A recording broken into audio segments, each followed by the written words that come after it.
If you still think there is a clear favorite to win this World Cup, you haven't been paying attention. France looked completely unstoppable up until the round of 16, tearing through opponents with absolute ease. But then they ran headfirst into Paraguay's deeply disciplined defensive wall. It was the classic matchup of an elite, high-octane attacking side against a stubborn, low defensive block. Ultimately, it took a 70-minute penalty from Kylian Mbappe, awarded after a tense VAR review, to settle the tie. Had that penalty not gone in, France would have been dragged into a grueling extra-time battle where anything could have happened. Even the absolute best have off days, and that reality hit the tournament favorites hard. Just a day prior, Argentina suffered the exact same tactical frustration. Cape Verde's low block completely neutralized the world champions, dragging them into a chaotic, physically draining extra-time match, where Argentina barely escaped with a 3-2 victory. When both France and Argentina are struggling this heavily against low blocks, it raises a serious question. Who is actually the favorite to lift the trophy? The truth is, there isn't one. The bracket is completely wide open. Paraguay knocked Germany out of the tournament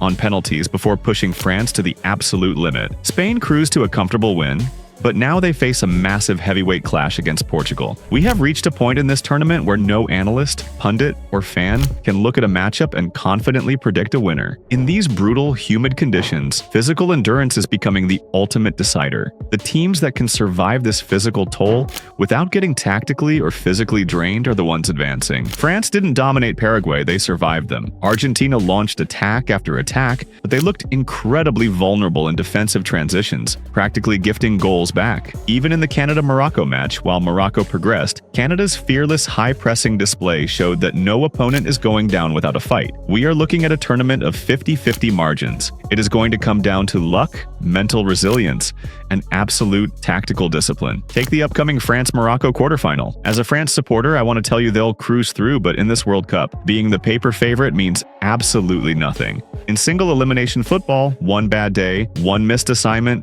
and you are on a plane home. The sheer intensity is what makes this tournament so gripping. Honestly, it feels far more intense and unpredictable than what we saw in Qatar. Look at the upcoming quarterfinals. Argentina's match against Egypt might seem easy on paper, but how can anyone call Argentina a clear favorite here? Egypt has proven they can play a highly disciplined mid-block and offer a brutal physical battle. They won't give Lionel Messi or Alexis McAllister an inch of space. If Argentina wants to progress, they have to adapt. Scaloni needs to reset their structural shape, utilize the squad depth, and make bold changes to the starting 11, even if it means benching established names who have underperformed. Meanwhile, Brazil is facing a serious structural crisis. Their midfield depth was already a massive concern, and now Lucas Paqueta's injury leaves them with a creative void that is incredibly difficult to fill. And what about the Iberian Derby? The Spain-Portugal clash will be won and lost in the middle of the park. Portugal's midfield has yet to play to its true potential in this tournament, but if they click against Spain, La Roja could easily be knocked out.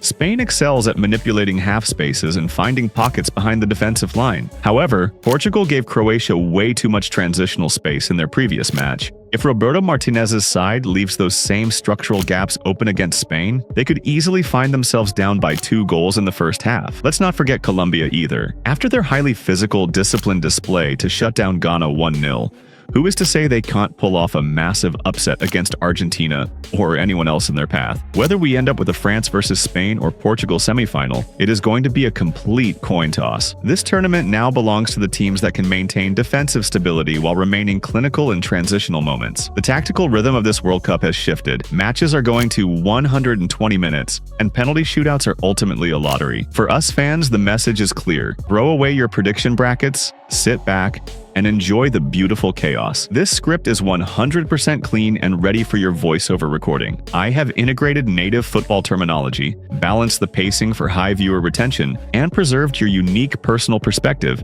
as an authentic fan analyst. Let me know if you would like me to adjust the pacing or tone of any specific match segment.